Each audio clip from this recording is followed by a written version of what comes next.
It's me and my lady. Yes. I was like, is she gonna get the cue or no? Okay. Anyways, so I am about to leave on my spring break, which is the first time we filmed this video last year. Was on my spring break, which is crazy. Yeah. So it's the last day of me being here, and I'm very upset about it. Anyways, that's not the point of this video. The point of this video is we are doing a lady talks where my mother and I talk about something. And last time we talked about me, because I was trying to get to where you guys can get to know me a little bit better. And this time we're going to talk about communication. And it was my mom's idea. So I'm going to let her talk about why she wanted to talk about this. Okay, so I'm mom, but Gianna calls me lady. And I can't believe it's been a year that we've been together. First of all, I just want to say my daughter's posted like 1 billion videos and I've been in 0. So can you comment below that she should make better choices? I appreciate all of you. Also, today, well, it's nighttime now, but I told Gianna that I think it's important that we talk about communication because I think as parents, we need to learn the value of listening, but not just listening for the sake of words that are being spoken, but for clarity and for being heard. And communication creates, especially in relationships as your children grow older, and I don't mean now because you guys are like young adults, really starting when you hit middle school, there has to be a huge dynamic shift in communication. And I told Gianna that that's something that I believe that has really allowed our relationship to flourish. And I think it's something that parents need to be realistic about because they need to be able to communicate with their children and not just say, I did it because I'm the mom, so you should do it, or because I'm the dad, you should do it. So we're going to talk just briefly about the power of communication. Yes. I think I agree with what my mom said. A lot of people... Of course she does. And out of the video. This is now Gianna Talks. Moving on. A lot of people in our lives have told us that they really admire our relationship. And they admire the way that I am able to be, like a lot of kids that are my age with my mom. And I'm like, yeah, I feel like we've always been like that. So, I mean, you could ask anyone that knows us. We have some pretty good foundation on this stuff. When we first were talking about doing lady talks, my mom said more or less this quote. She said, the biggest enemy of healthy communication is assuming that you know how to communicate. And I think this is very true. I'll just speak about my experience. When my mom told me that she really wanted to have different communication with me, I'll never forget when it was. I was like 10 or 11, and my mom had just gotten remarried, and the husband had brought 2 boys into the house. So my mom was trying to help with the boys because they had come from like a troubled home. And I didn't even realize it, but I kind of started to feel like I was getting pushed away, you know, because I was just like, oh, I'm a 10-year-old. But like at that point in time, right when she said that, it was like perfect timing. And so she was like, I just want you to know that I want you to feel like you can talk to me, XYZ, da-da-da-da-da. Now, I don't remember everything she said, but I will never forget that interaction. I was just looking at her like, what?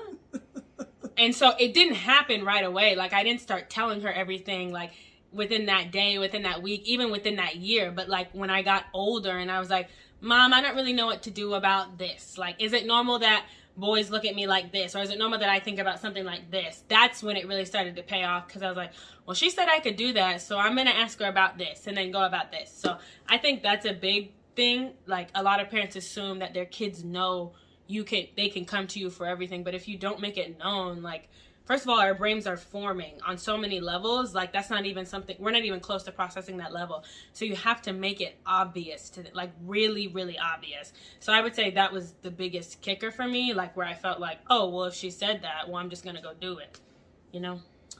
I think for me as a parent, the challenge is not whether or not you would feel free enough to communicate, but more so, did I ever present the opportunity for you to communicate freely? And that's why I believe that the biggest hindrance to communication is thinking that you are already communicating well, and in reality, you're not communicating at all. Surface talk to me is, how was school today? How was 5th period? Do you have any homework? Do you have practice? That's surface talk. That's not communication, because those become rote memory, and the answers are very few and varied, and therefore you're not really learning anything about your child, what they're interested in, who their teachers are. I mean, having a parent-teacher conference is too late. I'm just being honest. So for me, communicating freely about what you were experiencing, who have you met, what are your teachers like, what's your favorite class so far, what's something that you think that you need help with. And as a parent, it can be very labor intensive. And I think a lot of difficulties for parents is they're like, I don't have time for that. But I am a living witness that that is the only thing you should have time for, because you can always get more money, you can always get a new house, you can always get a new job. You are not going to get those years back. They are only in 5th grade once, 6th grade once, 7th grade once, and then high school, and you blink and it's over. So thinking that you're doing a good job communicating is when you realize you're not, and it's late at that time. Yeah, pretty much. It's true. Okay, so the next topic we're going to talk about is growing communication, which is the idea of not being stuck to one form of communication. Even when you tell your kid, or your kid tells you, like, Mom, I need you to be able to hear me out about this. You don't just stay stuck in that mold. Like, you guys communicate that way all the time, because that's not going to work. You're going to get older as the kid.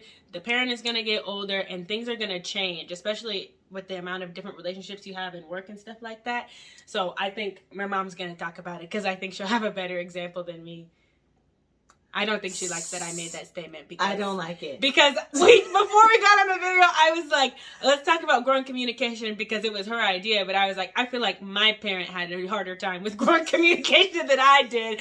Because when I got older and I learned how to assess my feelings, I didn't have any problem saying them to her. And she would sometimes be like, I am your mother. But she never did that to me when I was younger. So I was like, why are you saying that? And then she was like, oh, I did this to myself. I did this to myself. And so, yeah. Anyway, so I'm pretty much a control freak. I'm just keeping 100. And I pretty much like to control everything, even other people's reactions, their emotions, their responses. I feel like if you're in a conversation with me and I don't like what you're saying, then I'm going to redirect you. So you can adjust to what I need from you. Okay. Let's not make it seem like you're like that all the time. Ever since I've gotten older, she's gotten much less. Okay, that's true. But I'm just saying that for parents, you need to know where you are. Okay? Facts. You have to start where you are. You cannot grow your communication if you think your communication is perfect. Yes. Okay? So honestly, the reason why I'm telling you that is because, well, all parents think they're perfect in their communication, because I did. I was like, what do kids know? They don't have any money. They don't have any skill. Oh, yeah. They don't have because money resource. determines thoughts. Shut up. But I'm just saying, like, you honestly, and maybe y'all don't, I mean, but I'm just going to be 100% honest so you can get free and you can help your children and you can really help yourselves. You need to know that whatever you learned growing up with your parents won't work for your children. Some of that will and some of it won't. The main reason is because the time is so different. I did not grow up in a digital age like Gianna. I did not grow up with so many resources and expenditures and just extracurricular literally out the wazoo that kids were going to Spain and China and Japan in high school. I'm like, first, who has that much money? First. Second, why are we going to this ridiculously overpriced public school? I digress. So for me, being in control is, it's where I live. Okay. So what I learned is when I said to Gianna, I wanted her to communicate freely, what that meant is that I was not going to be able to control the tone or the pace or the content at times of the communication that she wanted to have with me. So that meant that I could not devalue that or dismiss it. I had to suck it up and hear it and not just... Say that again for the people in the back. I had to suck it up and hear it. Oh, one more time. Just one more time. I had to suck it up and hear it. No, I'm not making you say it because you're my mom. I'm making you say it because people need to understand. Like, it's probably going to hurt your feelings. Like, it didn't really hurt my feelings. It hurt my pride. That.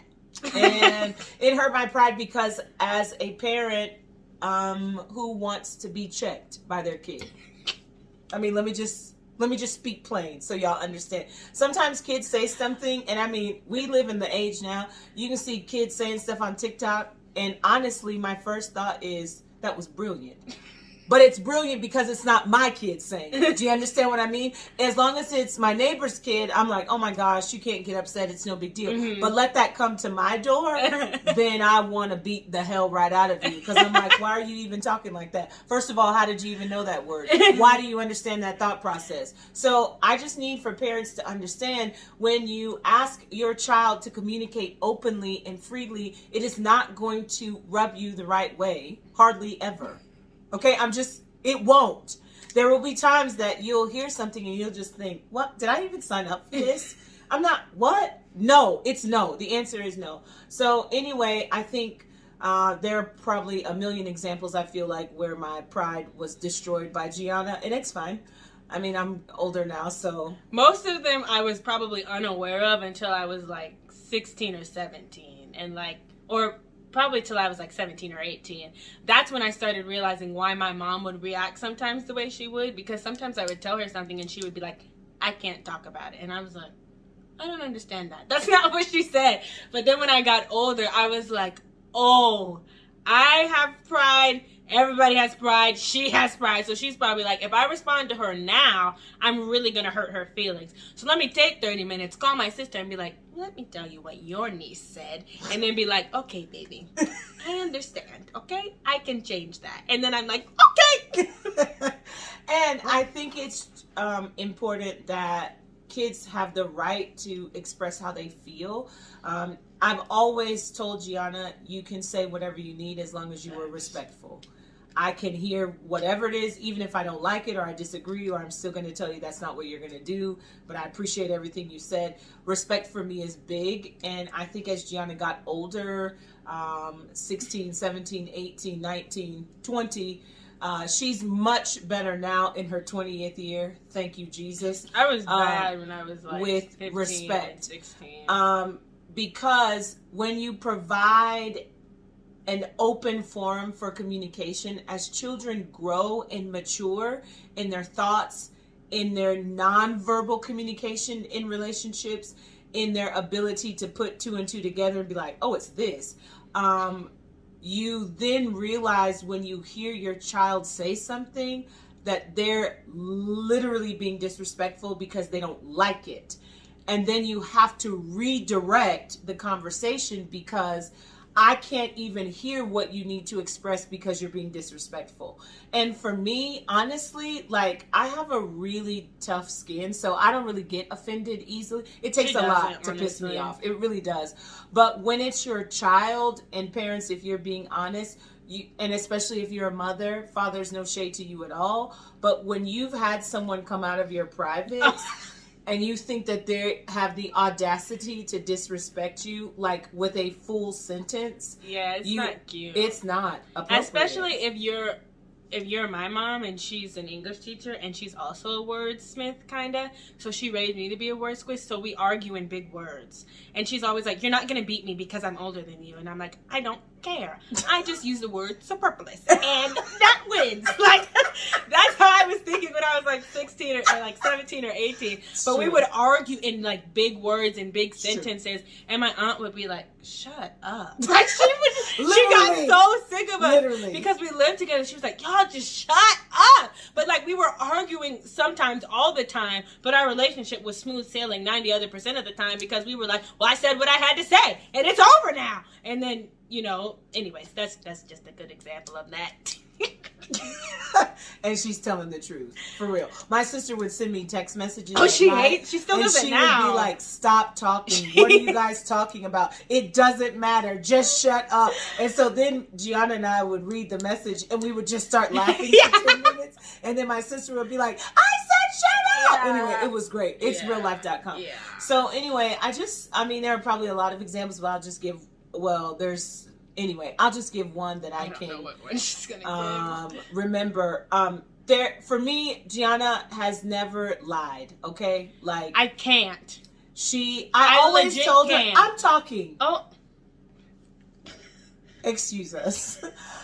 We're back. Anyway, so I honestly have always told her, if you tell me the truth, I'm cool with whatever. Even if you did something wrong, I don't care. I never want to go somewhere and fight a battle for you and you're a liar. I can't get with that. So she knew growing up, just don't tell me a lie. Just tell me the truth. Did you eat a cookie? Did you do this? I know what Did you break this? Did you do that? Just tell me. Like, I'm fine with that. Yes? Okay. Well, there's a consequence, but it's not going to be the same level of consequence because you told the truth. So that means you understand that the power of the truth is relentless. It sets you free. Just tell. So if you are a liar, stop. Okay, now give the example because I think I know which one it is. So anyway, my daughter was probably stressed out and tired thanks to her mother who wanted her to do band and volleyball and track. No, I was a junior. I wasn't doing band then. Oh, that's right. She was out of I band. dropped out. I had to call my grandfather because this control freak of my mother was going to make me do it. And I knew if I called her daddy, he would tell her no. Moving on. I digress. So Gianna called me and said, I don't want to go to track. I'm tired. I was like, okay, just let the coach know. Because parents, let me tell you something. I had also just strained my quad. She did strain her quad too. At track. And my she was number really one focus, upset. Yeah, and my number one focus was volleyball. She was upset at me. Let me just help y'all. She was upset at me because she was only participating in track because I told her, I don't want you to always focus on one thing. I want you to try other things, which I still, to this day, think that was a good idea until she did call her grandfather. No, that was about the band.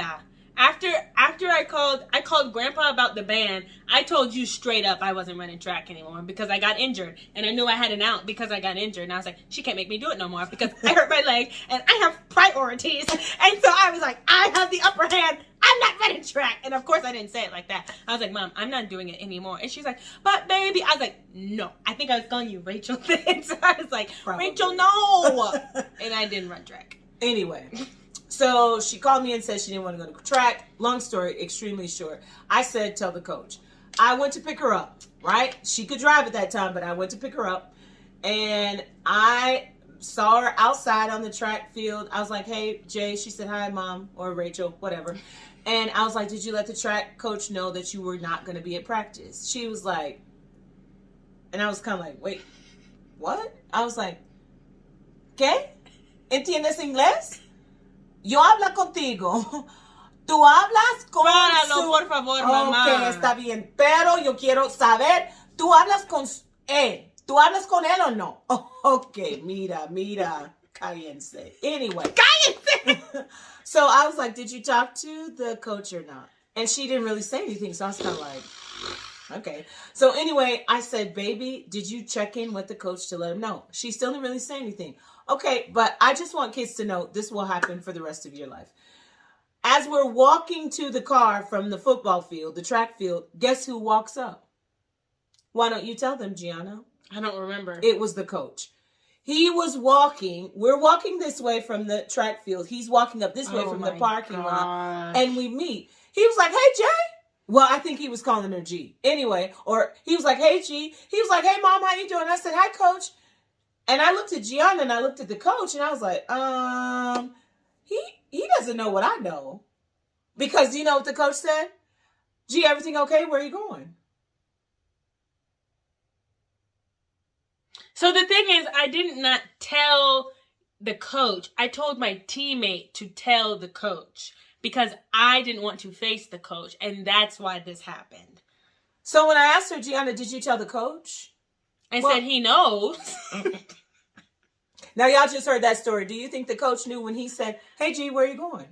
I don't even remember. I mean, you guys can vote, yes or no. Let's just be honest. It's not about... It's 100% no, he didn't know. I don't remember that happening. Okay, it's fine. So my daughter had the week before. I did tell someone to tell him. Like, I was like, I told someone that I trusted to go tell the coach. But I asked her, when she texted me, Mom, can I miss practice? Yes. I said, please make sure you tell the coach. Gianna, did you tell the coach? No. Okay, anyway, I digress. Let's just get to the end. Anyways, I got caught. And then what happened? Because she told a lie. It was the week literally from hell. she took my driver's license, y'all.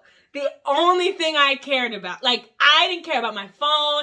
I didn't care about, well, I cared about volleyball, but I knew she wasn't going to stop me from that because she was paying. And, like, I was 17, I think, and I got to do whatever I want because I never lied. I could go to Starbucks 50 times. I could go to Chick-fil-A 50 times. I could go to Marana because she didn't care where I was going. But we got home, and she didn't talk to me. We drove separate cars home. And then I was like, what's she gonna do? Like, can she just whoop me? I don't really understand. Like, she hadn't whooped me in like 5 or 6 years at this point. So I was like, she's probably not gonna whoop me. So I was like, okay, she can just take my phone. But if she takes my phone, I can't tell her when I get places when I drive. And she was like, put your driver's. I had never squirmed so hard in my life. I was like, whoop me, take my shoes, take some, don't take my car. Oh my God, it was so bad. It was so bad. And I only couldn't drive for like 7 days, but it was the worst 7 days of my teenager life. Now, I did not drive that week. I drove to school. I drove to school and I drove home from school because otherwise I would have had to take the bus. And I was like, I was like, I don't want to do that. And then I think my aunt convinced her to not make me take the bus. She was like, sis, it's fine. She'll drive to school and come home. So I drove to school and came home, but I couldn't drive to practice. Someone had to come pick me up like those 2 or 3 days that week. And I would just be sitting at home like when I would normally waste my money at Starbucks. So moral of the story is believe what your parents say and don't lie. I never lied again after that.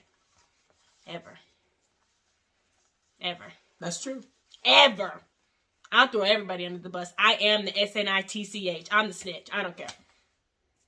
It's true. Anyways, we're just going to talk about growing communication and the structures that it should include. And we kind of touched on it a little bit. But boundaries, like one of the examples is my mom being like, I can't talk about it right now because if you're at the point where you can't respond immediately and control your emotions and your thoughts and be like, okay, I heard what she said. It hurt my feelings. It hurt my pride. And then you say something. And that's the same thing as a kid. Like, it's not as prevalent, I feel like, when I was younger. But now that I'm older, sometimes my mom might say things to me and I'm like,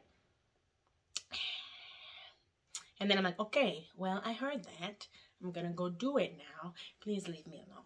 You know what I'm saying? So I think boundaries can look different at whatever stage you're in. You know what I'm saying? Mm-hmm. And I think the most important thing is as you get more comfortable in being in healthy sorts of relationships and having that healthy communication is being able to tell the difference between when you can talk about something and when you should talk about something, because that's something I learned with my mom. Like, I could always go up to her and tell her I need this or that I want this, but she just got off the phone with so-and-so and she's really stressed out about this and that. So should I talk to her about that now? Not really. And that takes a lot of self-discipline. And it's kind of selfless because, like, if you need something, you need it. That's different. You should call her. But if you want something and your mom or your parent or your child is really going through something, you need to bite your tongue and hold on and figure out either, like, oh, can I do it by myself or just wait, because you have to respect their boundaries. And I mean, I think you just have to be honest about that. I mean, what do you think? I mean, I agree with that. And I think that the second part that falls right into that is being able to be heard on both sides. It's easy for parents to dominate conversations because, number one, we're older, and then number two, because we're the parent. But it becomes critical in the survival of your relationship, the balance of your life, the peace of your home, the peace of your mind, to actually hear and internalize what your son or daughter is saying. Because unfortunately, we live in a society that we wait too long to communicate to our children, and then we want to blame everyone for why they're not talking or why they're isolated or why they have chosen certain paths. And the reality is because you cannot expect them to perform in a way that they have never seen before. You cannot demand excellence and openness and fairness and communication if you've never given that to them, if you've never modeled that to them. And I think being heard means you are not demanding your way. You're just giving them the space to speak freely without you interrupting. And if you're like me, I'm still pretty good at interrupting. I do find myself like saying, I'm sorry, Gianna. I'm sorry, baby. I didn't mean to interrupt. But sometimes I think it's just my natural tendency to be like, oh yeah, let me tell you this. Instead I'm like that too, but it's hard. Like, you just have to, like put a pin in that thought in your head. And then if you come back to it, like, it's whatever. But if not, like, and I mean, when that happens too, you really have to question your motives in the conversation. Why do I really want to say something right now? Do I want so-and-so to think this about me? Do I want so-and-so to believe? You know what I'm saying? Whether it's a parent, your kid, a friend, it's like, why am I stopping the conversation? Is it to add something of value to the group, like to the collective, or to add something of value to me so I can feel like XYZ? You know what I'm saying? Yep. Yeah, I mean, but I think that's it. Yes. Oh, yeah. Okay, one more thing. Okay, so growing communication is a foundation for building relationships. I think my mom just talked about that, and I think something that parents take for granted or don't understand is that if you demonstrate like selfless communication to a child, especially when they're young, they're going to reciprocate that without even thinking about it when they get older. Like for me, I didn't have to think about it a lot because that's what my mom did. Even like when I was younger, there was probably a lot of processing that my mom did that I didn't see. But what I would see or hear was her response to her being open to what I had to say. So that naturally just became a part of my process. And not only did that help our relationship, but it made my life easier because the way she responded, whether it took her like a minute or 5 hours to process that and come back to me, made it easier for me to do that all the time. Because I'm like, this is how my mom always responded. And it just sets them up for further relationships. So like, this is crucial to their livelihood, everybody's livelihood, and the types of relationships and the type of people they're going to attract. So I think you need to get on this if you're not getting on it. It's very important. Okay, anyways, now we have some questions that we're going to answer. Okay, the first question is for my mom. What was the hardest part of initiating growing communication for you? And I can't answer this question because I didn't do it, so I'm very excited to hear. Okay, so the hardest part is doing it. When you are a parent, your greatest fear is lack of control, lack of understanding, lack of knowledge, lack of knowing. And then on top of that, your greatest fear is having your children realize that you don't know everything. And here's the reality. You don't know everything. Duh. And you cannot control everything. And I recognized immediately that in order for me to save myself and my sanity and to save my daughter from a life of growing up with a voice that was muted or only heard in critical emergencies, I had to relinquish control of that. And I had to say to myself that if I want her to be the best her she can be and to be a part of me that I am proud to present to the world, then I need to get over myself and give her the ability to fly and give her the ability to choose. It's not for the faint. I'm just going to tell you. I mean, parenting is not for the faint. But there has to be a balance. I mean, not everyone will choose this, and I'm fine with that. But for me, I knew how I wanted Gianna to be. I wanted her to be strong. I wanted her to be well-spoken. I wanted her to be independent. I wanted her to be confident. I also really wanted her to be a good listener. Because the biggest part of communication is never talking. It's listening. It's listening. How have we not brought that up yet? I don't know. Like that is good communication. You have to listen. Shut up. Don't talk. I was like, what? Say nothing. No, I'm just kidding. Shut up and listen. Because it was just a yolk. You have to be quiet because that's when you learn the most about people and how to handle a situation. If you're talking all the time, you'll never learn anything. And if you say, well, I want to be the best, you don't want to be the best if you want to keep talking. You want to keep talking. That's the truth. Okay, moving on. The next question, is what was the best part, I would say, of deciding to create healthy or growing communication? Ta-da! Stop it. Stop it. Stop it. Okay, well, I have an answer to this question too. And I think that I have two answers. Okay, the first answer I think is how do I word this?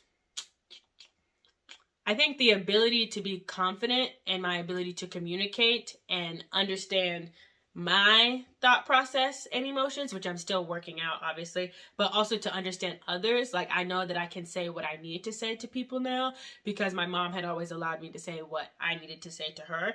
And then also, I think the relationship that I have with my mom is not something that I would give up for anything, because my mom used to tell me all the time when I was growing up, like when I was younger, that we were not friends, but we would laugh and joke and talk all the time like we were friends. And I was like, why does she keep saying that? Like, I like to hang out with her, and she, every time I'd be like, and I'd be like, and she's like, don't do that, I'm your mother. And I'd be like, you're exaggerating. You see, I didn't break my face that time. I was telling the truth. Oh. No. Okay, no, but the point, oh, sorry. What was I talking about? You were talking about that the point is that you, since you had heard. Oh, yes. My mom, my mom, she always told me that we weren't friends when I was growing up, but I didn't understand that because we acted like friends, we talked like friends, we like all that stuff. But then when I was like 17 or 18, it dawned on me. I was like, she wasn't telling me that because she wasn't saying she didn't want to have a friendly kind of relationship with me. She was telling me that so that I would remember the boundary. Like, she's always been my mother, she'll always be my mother, and I need to respect her. And I said that to her one time, and she was like, yes, that's the only reason. I was like, I'm not your friend. And I was like, oh, I get it now. Because if people were to ask me who my best friend is, I would say my mom. Because there's not like one thing my mom doesn't know about me. I mean, like maybe some secret prayer Jesus stuff, but like that's different. But like literally, I've told her everything. She knows when I had alcohol. She knows when I smoked the stupid jewels. She knows when I did all this stuff. And the point is, like, the openness and the freeness of my communication, and that has really opened up doors for me in my life. You know what I'm saying? To be with people, and people want to interact with me because I'm so open with my communication. And if it weren't for my mom, that wouldn't be the case.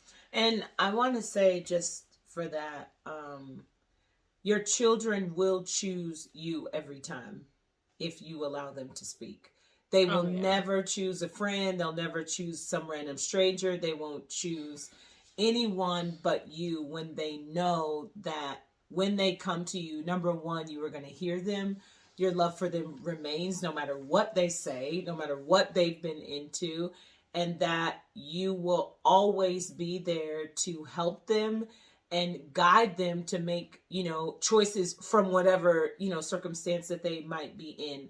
And I do want you guys to know that I do consider Gianna a friend. In real life, I do. Yeah, we have like, it's cool because I'm older now and I can like mentally handle it, but we have like grown up conversations. Right. Like, but the reason why I can tell you I consider her a friend is because our relationship created that friendship.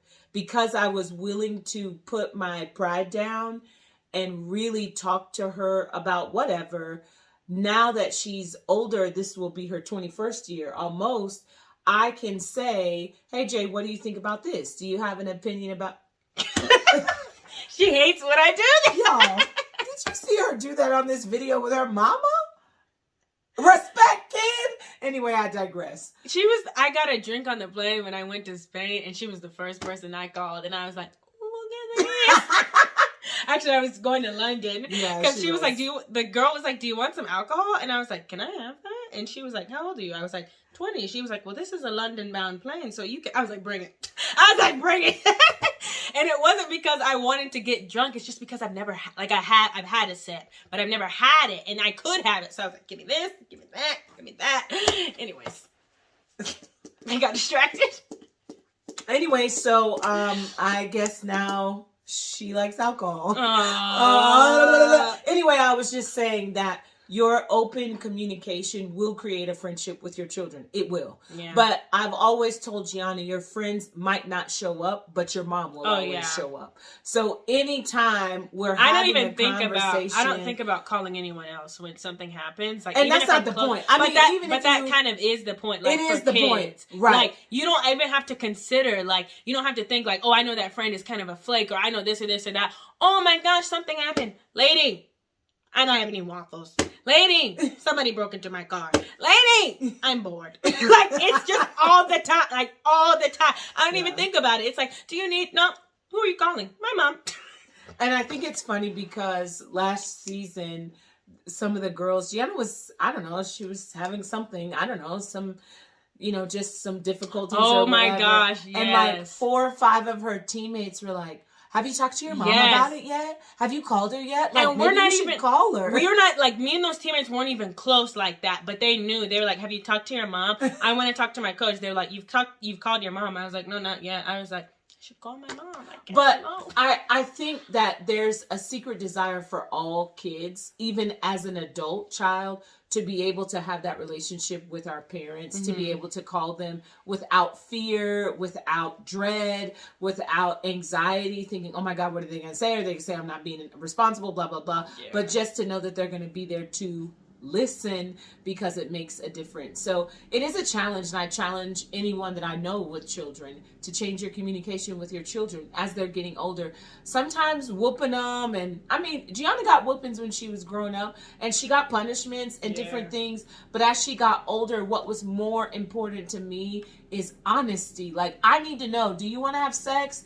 Are you having sex? Did somebody bully you? Is the teacher a jerk? Like, these are questions you can ask when you have open communication, and your child can come home and say, Peter Pan did this, and you can be like, I got that. You know what I'm saying? But you can go on. So it's important. You guys, it's revolutionized my life. I'm not even lying. Like, I know that the reason, obviously by the grace of God, that Gianna is so successful and so well-spoken, so well-mannered, so well-adjusted, is because I made a decision to put my pride down. I'm just telling you, I wanted nothing more than for her to be great. Like, I was willing to lay it down. I'm very sorry, but just 1 second. It brought up this very important thought, and it's come in my head multiple times about the fact that you said, your kids will always choose you if you make yourselves open to them.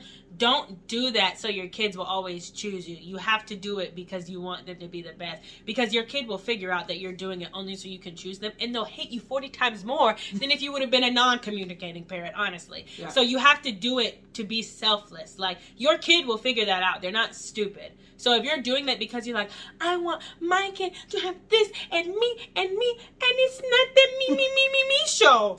It's not. So please don't do that. Sorry. Go ahead. And next segment. Okay. The last... Oh, do you want to say it? No, sorry. You can say it. No, it's okay. Say it. So the last part of this video tonight will be us providing just a little bit of advice for those parents and children and even siblings and pretty much anyone who wants to work on having growing, healthy communication in your relationships. Gianna. Okay, so I think, the most obvious piece of advice is to be honest, and not just to be honest with the other person that you're communicating with, but be honest with yourself. I think that's the number one thing that having a communicative relationship like this made me do, because sometimes she would ask me stuff, but I didn't know the answer because I hadn't asked myself that question. You know what I'm saying? Oh, that's good. And that also came from my relationship with God. But if you don't know what's really going on, like having a relationship with my mom and being able to ask her, why are you doing this? Why do you act like this? Made me think, well, why do I do this? Well, why do I act like this? Where is that coming from? Why do I keep doing that? And it turns into this big, beautiful, self-sufficient plant that grows itself because you're bettering yourself, because you're asking them questions, but you can't expect them to answer that if you can't answer that. So I would say you have to be honest and be transparent with yourself and with the other person, and that takes a lot of humility because you have to be vulnerable. You have to be like, okay, well, I was kind of scared to tell you this, but I did blah, blah, blah, blah, blah. You know what I'm saying? Because fear is going to come up, like the fear of judgment, all that stuff, anxiety is going to come up, but you have to be willing to push that to the side and figure out what's really going on inside so you can continue to be honest. That's what I would say. Okay, again. Yes! Yes! My advice is one word, and that word is boop.